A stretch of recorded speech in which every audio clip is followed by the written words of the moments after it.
Olá, amigos. Quando o assunto é santificação, é importante seguir um passo a passo antes que a gente tenha uma visão geral do assunto. E o primeiro passo é: o justo, ele quer obedecer a Deus. Uma pessoa que foi renovado pela graça de Deus, ele não quer uma norma baixa para seguir.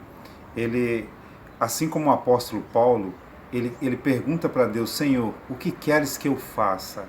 Essa pessoa ama a Deus, ela quer obedecer a Deus. Então esse é o coração renovado pela graça. O segundo passo é que uma mensagem pode ter efeito diferente, a mesma mensagem, a depender do coração que a recebe. Uma pessoa justa que você fala do amor de Deus, que o amor de Deus é incondicional, que Deus nos ama apesar do que fomos, apesar do que somos ou que vamos fazer, essa pessoa fica encantada com o amor de Deus e quer obedecer mais. Mas já um coração carnal, ele recebe essa mensagem da seguinte forma: nossa, Deus é tão bonzinho, né? Se eu pecar, não tem nada a ver. Tá entendendo? O problema aí não está com a mensagem.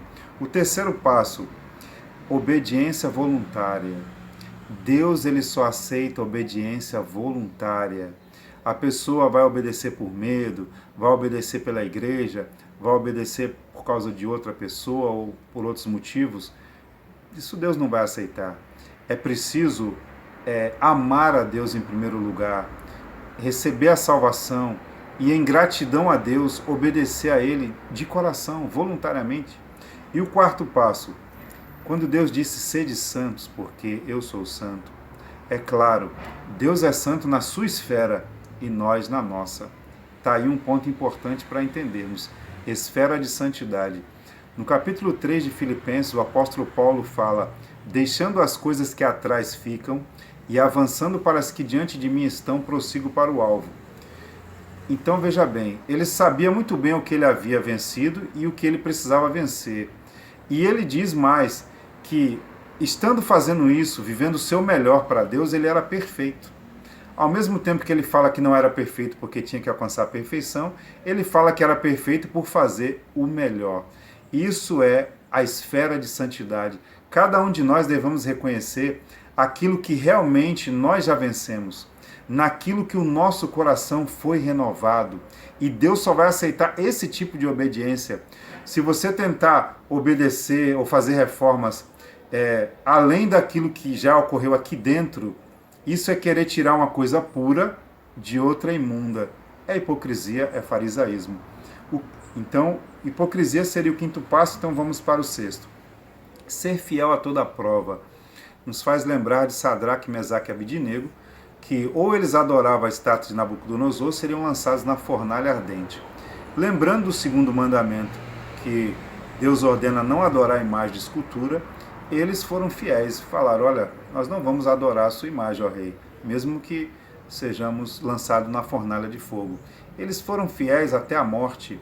Veja bem, queridos, eles nos ensinam que é melhor morrer do que pecar. Isso não é interessante? Uma pessoa justa, uma pessoa de Deus, ela prefere antes morrer do que pecar. Agora observem a situação de Jacó. Jacó era tão fiel quanto Sadraque, Mesaque e Abidnego. Porém, Jacó foi colocado numa situação, numa circunstância, em que ele não queria aquela situação. Não é? Jacó, ele foi obrigado a viver com duas esposas, você conhece a história, e essas duas esposas ainda impuseram a ele mais duas concubinas, que seriam amantes. Agora veja bem, Jacó era um herói da fé, queridos. Nessa situação, ele sabia muito bem do plano de Deus, e ele vivia nessa situação, não foi por vontade dele. Também não entendo que ele simplesmente se rendeu às circunstâncias. Ele viveu um contexto ao qual ele teve que administrar uma situação que jamais ele gostaria de se encontrar nessa situação. Não era um cabra safado, né, Jacó, que falava: eu quero ter mais de uma esposa, enfim. Não é assim. Mas o que eu quero tirar da história aqui, queridos, é o seguinte: essa história é muito complicada, né, de Jacó, mas o que eu quero tirar aqui para vocês é o seguinte: eu não vejo Jacó menos fiel a Deus do que Sadraque, Mesaque e Abidnego. Porque Jacó também amava a Deus. Jacó queria andar na vontade de Deus, mas ele foi colocado numa situação que o impediu. Queridos, é importante analisar isso aí, para que a gente veja que a nossa obediência a Deus depende muito do nosso grau de santidade. Qual é o seu grau de santidade? O que você realmente já alcançou? O que você venceu? Quem você é? Agora, se você tem uma obediência que você alcançou até aqui pela sua força, não houve uma renovação de coração, eu lamento dizer, isso não vai ter nenhum valor para Deus, para a santificação. Só vale para Deus aquilo que Deus fez na nossa vida, aquilo que Ele já mudou. E a gente tem que entender o que Ele já mudou, em qual degrau nós estamos da santificação, e é isso que Ele vai exigir de nós, não é? Então a Bíblia fala de pecados para a morte e pecados que não são para a morte. Pecados para a morte é aqueles pecados, aquilo que você já venceu, que Deus já mudou seu coração e você vai voltar atrás. Agora, pecados que não são para a morte, defeitos de caráter que você tem e que você ainda não chegou lá, mas que você está vivendo o seu melhor para Deus. Então isso chama-se esfera de santidade, grau de santificação. Guardar a lei de Deus, queridos, não é guardar radicalmente alguns preceitos e deixar outros de lado, que muitas vezes nós nem notamos. Deve-se haver uma obediência no sentido integral da vontade de Deus, da lei de Deus. Você deve realmente entender qual é a vontade de Deus na sua lei, na sua palavra, e buscar pelo poder de Deus obedecer para a santificação. Mas você deve também entender aonde você está, qual o degrau de santificação, assim como Paulo fala em Filipenses capítulo 3.